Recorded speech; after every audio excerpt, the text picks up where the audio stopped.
Break के बाद रुक करेंगे अलीगढ़ बुलेटिन की ओर।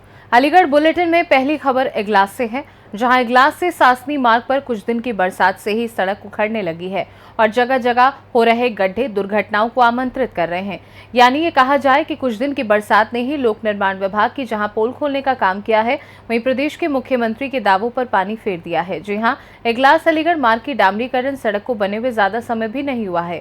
गत दिनों हुई कुछ दिन की बरसात से ही डामरीकरण सड़क जगह जगह उखड़ने लगी है और कहीं कहीं गहरे गड्ढे हो रहे हैं। बताया गया है कि देर सवेर दोपहिया वाहन चालक यदि थोड़ी तेज गति से निकलते हैं तो दुर्घटना का शिकार होने से बाल बाल बच पाते हैं और कई लोग दुर्घटना की चपेट में आकर घायल भी हो चुके हैं। समय रहते सड़क को गड्ढा मुक्त नहीं कराया गया तो बड़ी दुर्घटना भी हो सकती है। अलीगढ़ से सी न्यूज संवाददाता संजीव शर्मा की रिपोर्ट। अलीगढ़ उत्तर प्रदेश माध्यमिक शिक्षक संघ के प्रांतीय नेतृत्व के आह्वान पर जनपद अलीगढ़, कासगंज, एटा, हाथरस के शिक्षकों और शिक्षिकाओं का विशाल धरना मंडलीय संयुक्त शिक्षा निदेशक कार्यालय अलीगढ़ पर 26 सूत्रीय मांगों को लेकर किया गया, जिसमें उत्तर प्रदेश माध्यमिक शिक्षक संघ के प्रदेशीय अध्यक्ष सुरेश कुमार त्रिपाठी, विशेष अतिथि पूर्व विधान परिषद सदस्य जगबीर किशोर जैन, उत्तर प्रदेश माध्यमिक शिक्षक संघ के महामंत्री नरेंद्र कुमार वर्मा एवं पूर्व महामंत्री इंद्रासन सिंह उपस्थित रहे। सुरेश कुमार त्रिपाठी ने अपने भाषण में कहा कि सियासत ने आवाम पर यह एहसान किया है, आंखें छीन ली है और चश्मा दान दिया है। अर्थात जो सरकार 5 सितंबर शिक्षक दिवस पर शिक्षकों को आदर सम्मान देती है और बार बार कहती है गुरु गोविंद दो खड़े काके लागो पाए, और दूसरी तरफ शिक्षकों के खिलाफ पुलिस के द्वारा जांच करवाने का आदेश देती है, ये कैसी सरकार है? जिन पुलिस वालों को, जिन अधिकारियों को हमने पढ़ा लिखा कर इस लायक बनाया, आज वही हमारी जांच करेंगे। वहीं 26 सूत्रीय मांग पत्र के साथ जनपद एवं मंडल स्तर की समस्याएं मुख्यमंत्री को संयुक्त निदेशक शिक्षा निदेशक अलीगढ़ के माध्यम से प्रभावी कार्यवाही हेतु सादर प्रेषित की गई। मंच का संचालन मंडलीय मंत्री आलोक दुबे द्वारा किया गया। धरने पर प्रांतीय मंत्री देवेंद्र कुमार यादव, सदस्य प्रांतीय कार्यकारिणी रामलाल कुशवाहा, मंडलीय अध्यक्ष डॉक्टर दिलीप कुमार अमौरिया आदि उपस्थित रहे। मेरा नाम सुभाष चंद्र वर्मा है। शासन जी, आज धरना दिया गया है शिक्षकों द्वारा, तो क्या कहेंगे आप? ये सरकार का जो तुगलकी फरमान है 1981 से लेकर के 2000 तक के शिक्षकों की 2020 तक की पत्रावलियों का जमा कराना, आकलन कराना, तो इसके विरोध में ये धरना प्रदर्शन किया जा रहा है, जिसमें मोस्टली शिक्षक जो है रिटायर भी हो चुके हैं और कुछ शिक्षक ऊपर अपने स्वर्गवासी भी हो गए हैं। तो उनका क्या औचित्य बनता है, इसके विरोध में अलीगढ़ मंडल के ये चारों जिलों का धरना प्रदर्शन किया जा रहा है, जिसमें प्रांतीय अध्यक्ष श्री सुरेश कुमार त्रिपाठी भी आए हुए हैं। क्या किस तरह की रणनीति रही? इसकी रणनीति ये है कि हमारा ये प्रयास है संगठन का कि सरकार जो है इस आदेश को वापस ले और इसका कोई महत्व नहीं है। इसमें इसका दुष्प्रभाव शिक्षकों पर ये पड़ेगा कि जितने भी नौकरशाही है और जिनके बाबू हैं वो जो है शिक्षकों को जो है कॉल करके और इस तरीके से उत्पीड़न कर रहे हैं और इसकी अवैध उगाही के रूप में जो है लिया जा रहा है अधिकारियों के द्वारा। तो हम इसके विरोध में जो है यहाँ एकत्रित होकर के सरकार से यही वो कर रहे हैं, विरोध कर रहे हैं कि इस आदेश को जो है वापस करें। किया गया शिक्षक संघ द्वारा, क्या? देखिए, ये जिला स्तर पर आयोजित जुलाई के धरने के बाद सरकार ने हमारे किसी मांग पर एक मांग का उन्होंने आदेश किया कि 1 अप्रैल 5 के बाद या उसके पहले जिनका विज्ञापन हो गया था ऐसे लोगों को पुरानी पेंशन दिया, लेकिन कोई भी मांग हमारी आज तक सरकार द्वारा निर्गत उसकी पूर्ति नहीं की गई। सवाल इस बात का है कि मांग पूर्ति करें या न करें, लेकिन हमें जो प्रदत्त है वो उसे छीने नहीं। आज शिक्षकों को बदनाम करने का और शिक्षकों को परेशान करने के लिए एक नया आदेश सरकार ने निकाल दिया कि 1981 से लेकर 2020 तक जितने शिक्षक कर्मचारी नियुक्त हैं उनकी सब की जांच एसटीएफ और पुलिस विभाग करेगी। ताजुब हो गया, अन्य विभाग का नहीं, केवल अध्यापक ही उन्हें दोषी दिखाई दे रहा है। आज हमारे सामने सबसे बड़ी कठिनाई है कि पूरे प्रदेश में जगह जगह हमारे प्रधानाचार्यों को, शिक्षकों को धारा 21 न होने के कारण, मतलब सेवा सुरक्षा की धारा जो चयन बोर्ड की थी वो हटा दी गई, उसके कारण उन्हें सस्पेंड और टर्मिनेट किया जा रहा है। यह वापसी नहीं हो रही है। इसीलिए जन जागरण अभियान में निकला हूँ। मैं अभी परसों 24 तारीख को सहारनपुर था, मेरठ था, कल मैं मुरादाबाद था, आज अलीगढ़ हूँ, कल लखनऊ रहूँगा, परसों कानपुर रहूँगा। ये क्रम चल रहा है मंडल का। मंडल के धरने के बाद इन लोगों से राय करके फिर एक बड़ा आंदोलन लखनऊ की सड़कों पर खड़ा करने का संकल्प लेके आगे बढ़ा हूँ। अगर हम लोगों को हमारी मांगे क्या, ये जो बदनाम करने की जो साजिश हो रही है या हमारी सेवा सुरक्षा की धारा नहीं वापस करते, तब तक यह आंदोलन चालू रहेगा। धन्यवाद। मेरा नाम नीता देवी है। सर, ये किस तरह का धरना दिया जा रहा है कहाँ पर? ये संयुक्त शिक्षा निदेशक के कार्यालय पर है धरना। और हमारी जो है कुछ मांगे हैं, कुछ हमारी जो हमें पहले से सुविधाएं मिल रही थी उनको सरकार ने ख़त्म कर दिया है उनके लिए। और उसके बाद भी जो 1981 से लेके 20 तक इन्होंने जांच, जो विजिलेंस की जांच मांगी है, मेन रूल्स के लिए है। अगर मांग नहीं पूरी हुई तो क्या करेंगे आगे? आगे देखते हैं क्या रणनीति बनती है संघ की, उसी हिसाब से काम करेंगे। किस तरह की मांगे हैं क्या? एक मेन OPS लागू होना चाहिए और बहुत सारी सुविधाएं जो हमें मिल रही थी वो ख़त्म कर दी है गवर्नमेंट ने उसके। अलीगढ़ से सी न्यूज़ संवाददाता संजीव शर्मा की रिपोर्ट। अलीगढ़ श्री रामलीला गौशाला कमेटी के तत्वाधान में श्री रामलीला महोत्सव का शुभारंभ हुआ। श्री रामलीला भवन अचल सरोवर GT रोड पर विशेष पूजा एवं अस्त्र शास्त्रों के पूजन के साथ शुभारंभ हुआ। श्री रामलीला महोत्सव समिति के अध्यक्ष विमल अग्रवाल ने बताया कि आज श्री गणेश भगवान का पूजन उद्योगपति धनजीत वाड्रा ने पत्नी प्रीति वाड्रा व माताजी उर्मिला वाड्रा के साथ सपरिवार किया। शहर विधायक मुक्ता संजीव राजा व पूनम अग्रवाल ने सिंहासन के मुकुट का पूजन किया। मीडिया प्रभारी गुंजीत वाशनी ने बताया कि पूरा रामलीला परिसर रंग बिरंगी लाइटों से जगमगा रहा है। जोरदार आतिशबाजी की गई है। श्री रामलीला संयोजक विक्रांत गर्ग ने बताया कि पूरे परिसर को CCTV कैमरे की सहायता से सुरक्षित किया गया है। इस अवसर पर अरविंद अग्रवाल, सचिव TN मित्तल, रिटायर्ड जज, उपाध्यक्ष सुबोध सहद, उपाध्यक्ष संयोजक संयम पाराशार आदि लोग मौजूद रहे। रामलीला महोत्सव के अंतर्गत आज 26 सितंबर को रामलीला का गणेश पूजन और शुभारंभ हुआ है, जो कि शहर के प्रमुख उद्योगपति श्री धनजीत वाड्रा द्वारा इसका आयोजन किया गया था, जिसमें हमारे यहाँ के शहर विधायक मुक्ता राजा और कई गणमान्य व्यक्ति यहाँ शामिल हुए थे। आज से रामलीला विधिवत रूप से प्रारंभ हो चुकी है। कल नारद मुंह और रावण जन की लीला दिखाई जाएगी। जय श्री राम। मैं बचपन से आ रहा हूँ। पहले बाबूजी आया करते थे और विमल जी के और हमारे अरविंद जी के बाबूजी साथ में हुआ करते थे। कुछ पुरानी फ़ोटो भी मैंने भेजी हैं अब इनको। रामलीला बहुत सुंदर और अच्छी होती जा रही है और आपको महसूस भी हो रहा होगा। और इसमें सीखने का आपको हर साल एक नई चीज़ मिलती है। जैसे जैसे आप बड़े होते जाते हैं, आप रामलीला को उसी ढंग से देखना शुरू करते हैं। बचपन में कुछ और रुख होता है, जवानी में कुछ और, जब आपकी शादी होती है या बड़े हो जाते हैं उसके बाद, तो अब रामलीला से कुछ सीखते सीखते बढ़ते जाते हैं।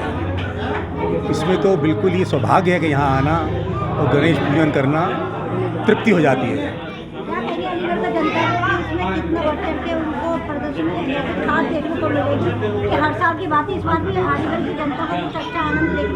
बिल्कुल आनंद लेने को मिलेगा। और इन्होंने तो कम से कम 2 महीने पहले से लगते हैं और बहुत सुचारू रूप से काम करते हैं और दिल, लगन, तन, मन, धन सब जुड़ जाता है। सब आएँ और रामलीला को देखें, उसमें हर रस का आनंद लें, उसमें हर रस मिलेगा। नया देखने को क्या मिलेगा? नया देखने को आप अपने पीछे देखिएगा। आप क्या कहेंगे आजकल के बच्चों के अंदर जो संस्कृति खो गई है, क्या आपकी रामलीला से बच्चों के अंदर कुछ बदलाव लेकर आएगी? वो आजकल बिल्कुल आएगी। बच्चे आए, रोज़ आएँ, माँ बाप से सवाल पूछेंगे, वो जवाब देंगे, सोचने लगेंगे कि सारी चीज़ों का अर्थ इसी रामायण में है। कुछ है यहाँ पर अयोध्या से जुड़ा हुआ कोई? अयोध्या से जुड़े राम जी हैं, उनकी प्रतिमा है, उनकी लाइट है। जय सिया राम उन्हीं के नाम से शुरू हुआ और वहाँ से प्रेरणा भी मिली। और महिलाओं से अपील करेंगे कि यहाँ पे आके प्रदर्शनी को देखें, जिससे कि लोगों के अंदर बदलाव आए और महिलाओं के अंदर बदलाव आए? ये तो रामायण की कथा ही ऐसी है कि जिससे सारे पुरुष और महिला दोनों को बहुत बड़ी सीख मिलती है। कैसे पारिवारिक जीवन, कैसे उन्होंने अपने माता पिता के वचन के लिए उन्होंने वनवास लिया था और उन्होंने अपनी पत्नी के लिए जो रावण का नाश किया था उसी से तो सबको सीख मिलती है। तो ये मैं आजकल की जनरेशन को कहूँगी कि आके रामलीला मैदान में रामायण का पूरा जो रामलीला प्रदर्शन होता है वो आके देखिए, उनसे उनको बहुत सीख मिलेगी। अलीगढ़ से सी न्यूज़ संवाददाता संजीव शर्मा की रिपोर्ट। अलीगढ़ शहर के सारसौल चौराहे से सावरिया बैठाकर जयपुर ले जा रही नागालैंड के नंबर वाली डग्गामार बस को एआरटीओ प्रशासन प्रवेश कुमार ने देर रात पकड़ लिया। इस दौरान बस में सवार यात्रियों ने जमकर हंगामा काटा।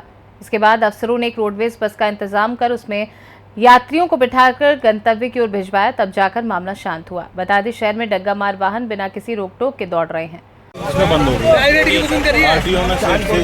आपको जयपुर जाना है, उसमें कितनी परेशानी आई है? जो नहीं दीदी, कितनी देर से? 4 घंटे थे। इसमें आरटीओ के द्वारा जो रिंकू ट्रेवल्स की गाड़ी को बंद किया गया, उन्होंने कोई सुविधा करी यात्रियों के लिए? कोई भी सुविधा नहीं करी। जब से आप रोड पे खड़े हैं कोई ये सुविधा नहीं हुई है। ठीक है, 5 मिनट हुए गाड़ी बंद की है, दूसरी रोड। यात्री बता रहे हैं 4 घंटे से वो खड़े रहे हैं और एक रिंकू ट्रेवल्स की सर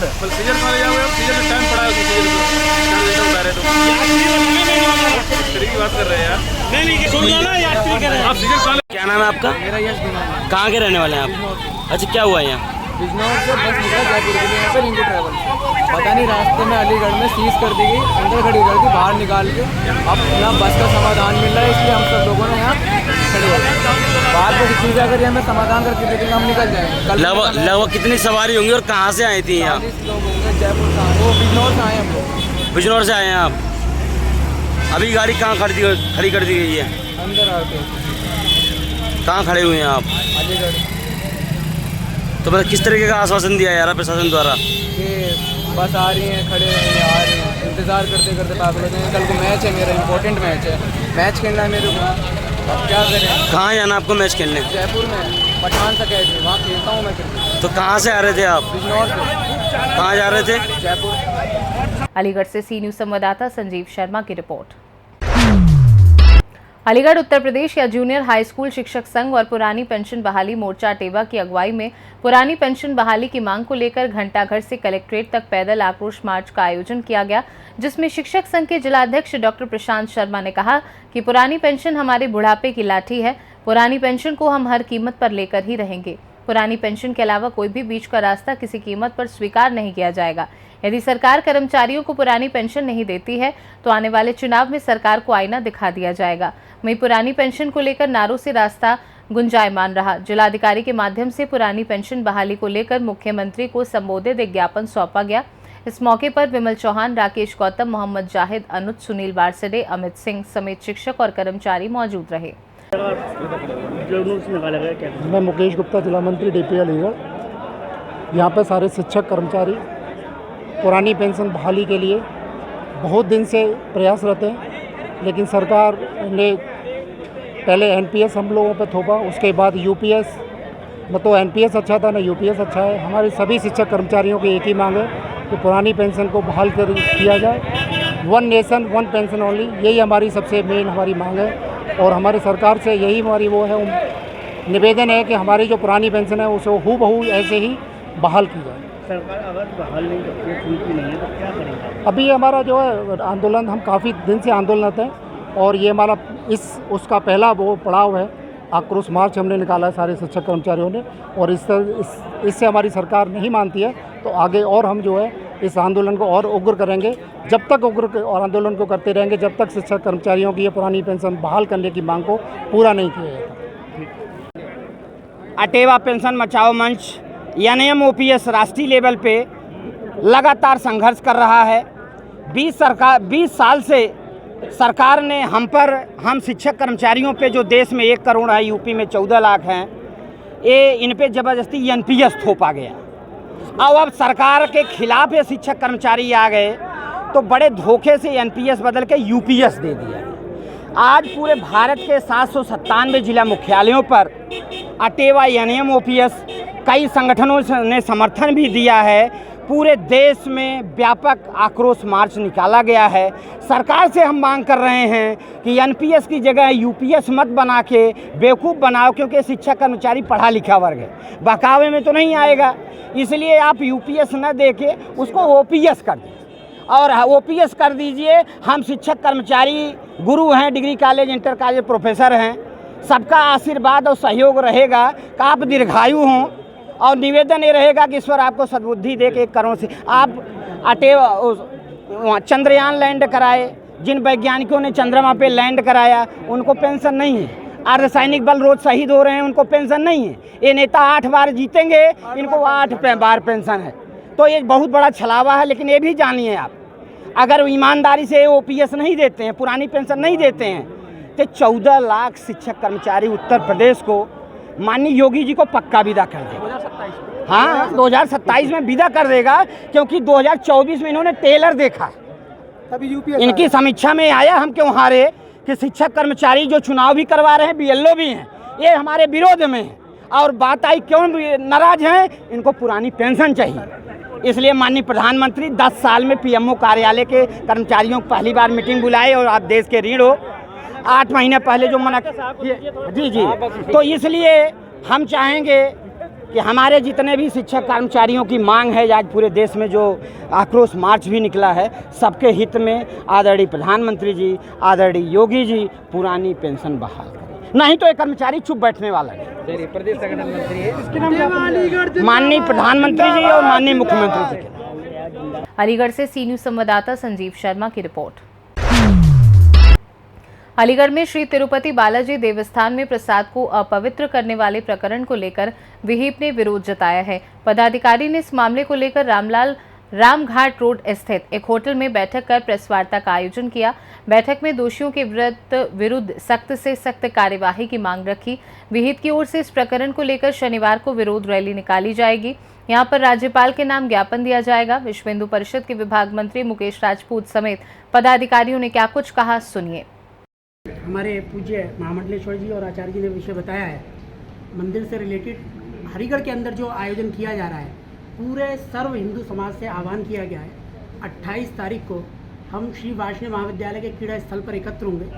वहाँ पर संतों के और सामाजिक व्यक्तियों के अपने विचार आएंगे। उसके बाद एक रैली के रूप में हम वहाँ से निकलेंगे। रैली अचलताल आर्य समाज मंदिर होते हुए मदार गेट तक पहुँचेगी। वहाँ से फूल वालों में होते हुए दुबे पड़ाव चौराहे पर आएंगे। वहाँ से पुनः रामलीला मैदान पर हम आएंगे। ये इतना छोटा सा एक रैली का प्रदर्शन रहेगा। उसका उद्देश्य यही है, आप पीछे बैनर में भी लिखे हुए कुछ स्लोगन देख रहे होंगे, हिंदू मानदंडियों के जो खिलवाड़ कर रहे हैं उनको बंद करो। और एक सबसे बड़ी बात, जो संवैधानिक अधिकार अन्य धर्म के मानने वाले लोगों को, धर्म नहीं कहेंगे या पंथ के मानने वालों को दे रखा है आर्टिकल 30A के माध्यम से। हम भारत सरकार से ये भी मांग करते हैं आर्टिकल 30A को समाप्त किया जाए। आर्टिकल 30A में है क्या? आर्टिकल 30A कहती है हिंदू धर्म के अलावा जो और भी यहाँ पर धर्म काम कर रहे हैं, उनको मानने वाले लोग हैं, उनके जो भी पूज्य स्थल है, वहाँ पे जो भी चढ़ावा आता है, उससे होने वाली आय वो अपने उस मठ के प्रयोग में, उसके साथ साथ उनके मानने वाले लोगों के वेलफेयर में प्रयोग कर सकते हैं। लेकिन सनातन को मानने वाले और उनके जो मंदिर में आने वाला चढ़ावा है वो सरकार ले लेगी। क्यों भाई उस धन का उपयोग जो समाज, हमारा हिंदू समाज उसको दान कर रहा है, उस दान का प्रयोग भी हमारे ही हिंदुओं के कल्याण के रूप में होना चाहिए। तो इस रैली और धरना प्रदर्शन के माध्यम से एक मांग ये भी है कि आर्टिकल 30A किन्हीं भी कारणों से किसी भी सरकार ने लगाई हो, लेकिन आज की सरकार से हम ये मांग करते हैं आर्टिकल 30A को समाप्त किया जाए।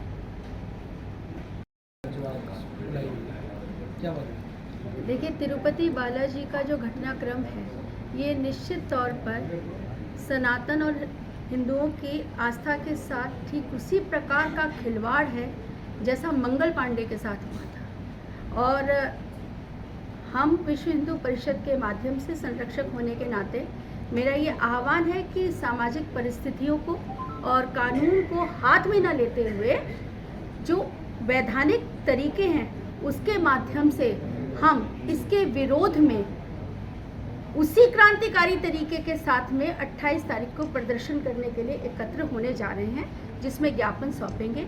लेकिन हमारे इस संवैधानिक तरीके से किए जा रहे इस ज्ञापन की प्रक्रिया को हल्के में ना आंका जाए, क्योंकि यह जो घटनाक्रम है, यह घटनाक्रम कोई मामूली नहीं है। आस्था और किसी का धर्म भ्रष्ट करना अनजाने तरीके से अभी तक हम दुकानों में देखते आए, जिहाद के माध्यम से देखते आए, है ना। अभी जूस की बात आई, अभी हमारे हरिगढ़ की ही बात करें तो एक जज साहब को पानी पिलाने में थूक की बात आई। अब यहाँ पर धर्म तो छोड़ दीजिए, क्योंकि मुझे बहुत ज़्यादा विस्तृत जानकारी ये नहीं है कि यह ठेका किसको दिया गया या वो किस धर्म विशेष का था, परंतु मुझे ऐसा लगता है कि भौतिक मानसिकता में आज अर्थ के पीछे आदमी इतना पागल हो चुका है कि उसने ऐसा, मुझे लगता है, प्रतीत होता है, मान लिया है कि इस संसार में 5 तत्व नहीं है, 6 तत्व है और छठा तत्व है वो धन है, और उस धन के पीछे वो किसी का भी धर्म भ्रष्ट कर दे और अपने सिद्धांतों को भी बेच दे। ऐसे में ऐसे व्यक्ति को जड़मूल से समाप्त कर देना, उसकी ऐसी सोच को, वो एक क्रांतिकारी माध्यम से ही हो सकता है। और उसके लिए हमारा पूरा समूचा समाज जो है वो एकत्र करने का कार्य जो विश्व हिंदू परिषद करता आया है, हम करेंगे। और इस क्रांतिकारी निर्णय के साथ में 28 तारीख को फिर से आपसे मिलेंगे और उम्मीद करते हैं कि भारत सरकार से लेकर के सरकारी जो हमारा प्रशासन है, तंत्र है, उसके साथ साथ जो हमारा कानून व्यवस्थाएं हैं, कोर्ट जो है, हमारे जो न्यायपालिका है, वो भी इस बात पे स्वतः संज्ञान ग्रहण करके और हमारे मंदिरों को हमारे संतों के हाथ में सौंपने का निर्णय तत्काल प्रभाव से ले, ताकि सुचारू रूप से कार्य हो सके। इस टाइप की गैर जिम्मेदाराना हरकतें और ये जो धर्म भ्रष्ट करने वाले क्रियाएं हैं, इन पर अंकुश लग सके। सबने, सरकारी तंत्र ने अपने अंदर ले लिया। क्यों भाई? मंदिर जो है वो हमारी संपदाएं हैं, हमारी परंपराएं हैं, हमें पता है कैसे चलना है, तो वो संतों को दिया जाए। जो आए हैं, हमारे अध्यक्ष महोदय जी से मेरी व्यक्तिगत चर्चा हो रही थी, श्री R.K. जिंदल जी से, उनका स्पष्ट कहना था कि भाई जो आए हैं, उस आय से जो भी मेंटेनेंस मंदिर का है, वो जो पुजारी है, जो खर्चे हैं वो, और जो बचे उसको सामाजिक कार्य में लगाया जाए। सरकारी खजाने का उसका क्या मतलब है? क्योंकि ये आस्था का पैसा है, आस्था में और परोपकार में लगना चाहिए, न कि सरकारी खजाने के लिए तो आप टैक्स ले रहे हैं, GST ले रहे हैं, बहुत से बुतेरे तरीके हैं। लेकिन अब हम आस्था के साथ खिलवाड़ बर्दाश्त नहीं करेंगे। हम अपनी हदों में रह करके अपना प्रेजेंटेशन कर रहे हैं, लेकिन इस क्रांतिकारी तरीके को निश्चित तौर पर मंगल पांडे की उसी क्रांतिकारी भावनाएं जैसे आहत हुई थी, उससे कम ना आंका जाए। और अगर इस पे कार्रवाई नहीं हुई तो आने वाले समय में जैसे ही केंद्रीय हमें निर्देश भी प्राप्त होंगे, हम आगे बढ़ते जाएंगे। लेकिन हम तब तक चुप नहीं बैठेंगे जब तक इस पर उचित कार्रवाई नहीं होगी।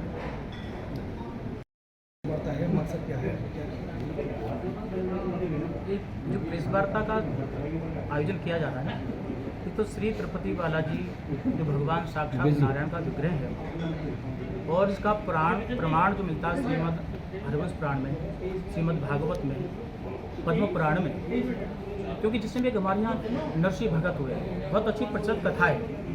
और नरसिंह भगत के यहाँ पर भगवान श्री कृष्ण ने स्वयं जा करके भात भरा,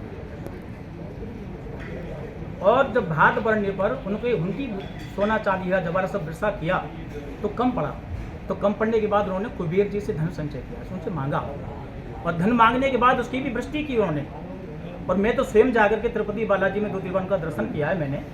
वहाँ पट्टिका, शिला पट्टिका लगी है, और शिला पट्टिका में लिखा हुआ है कि आज भी भगवान श्री तिरुपति बालाजी मंदिर में जो भी धन चढ़ाया जाता है वो कुबेर जी को आज भी ब्याज दे रहे हैं। और वहाँ पर प्रसाद इतना सुंदर, इतना भव्य, मैंने खुद ग्रहण किया है। और आज जो चर्बी का विषय उठा, क्योंकि वो साक्षात भगवान जनार्दन है, कोई काल्पनिक घटना नहीं है चीज़ है। तो उसके लिए निराकरण के लिए ये आयोजन किया जा रहा है, क्योंकि जब तक सनातन धर्म का मतलब क्या है, श्री करपात्री जी महाराज, श्री धर्म सम्राट करपात्री जी महाराज जी ने भी इसका आयोजन किया था इंदिरा गांधी जी के समय में, वो तो प्रधानमंत्री थी। और ये जगनमोहन रेड्डी तो केवल एक मुख्यमंत्री है छोटे से प्रदेश का, जो वहाँ जा करके और चर्बी मिलाने का कार्य किया। उस समय श्री करपात्री जी महाराज जी ने कितना बड़ा सुंदर श्राप दिया था इंदिरा गांधी के लिए, क्योंकि गौ रक्षा के ऊपर आंदोलन किया था करपात्री जी महाराज जी ने।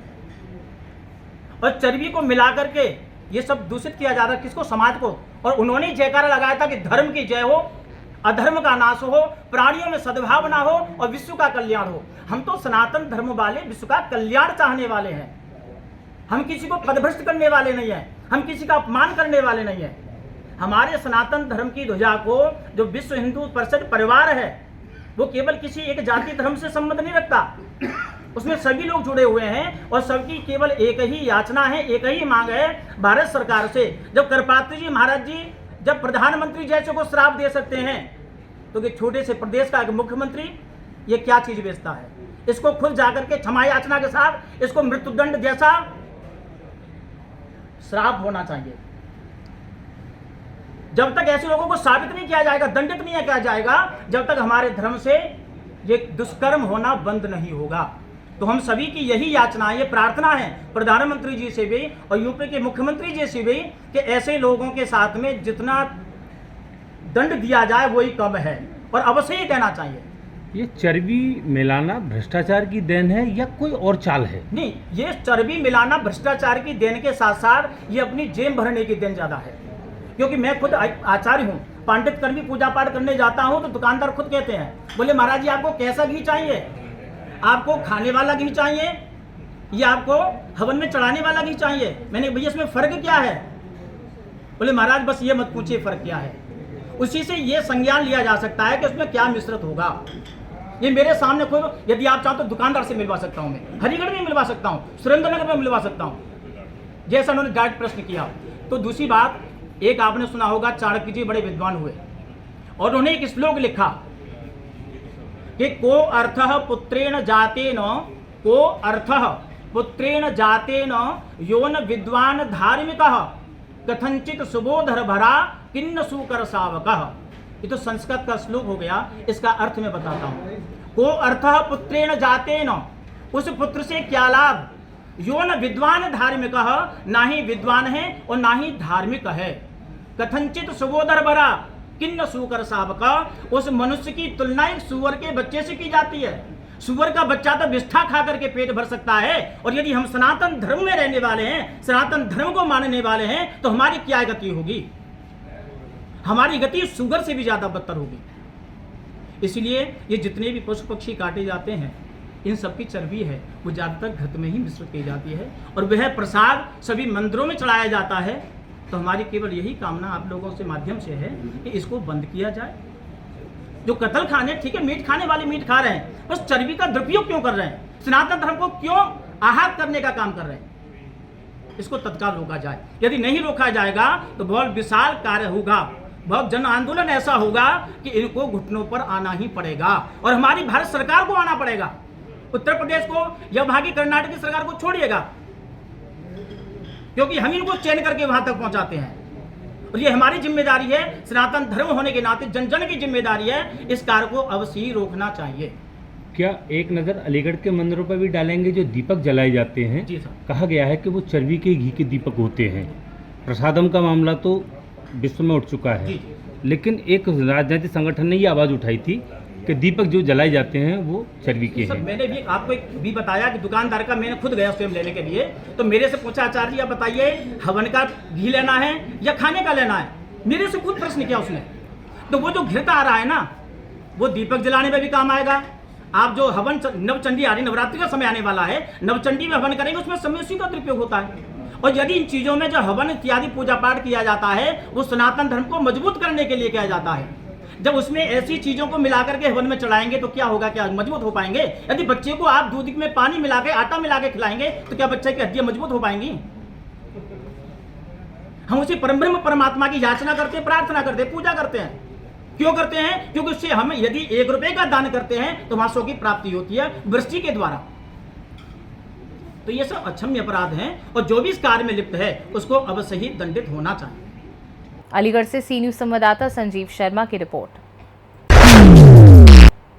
अलीगढ़ स्थित डीएवी इंटर कॉलेज में वाजपेयी पहल संस्था द्वारा खेले जा रहे वीपीएस सीजन 2 का चौथा मैच महासंग्राम पहल महारथी व पहल जोशीले के बीच खेला गया। इस मैच में पहले जोशीले ने टॉस जीतकर पहले गेंदबाजी चुनी और पहले महारथी को बल्लेबाजी का न्योता दिया।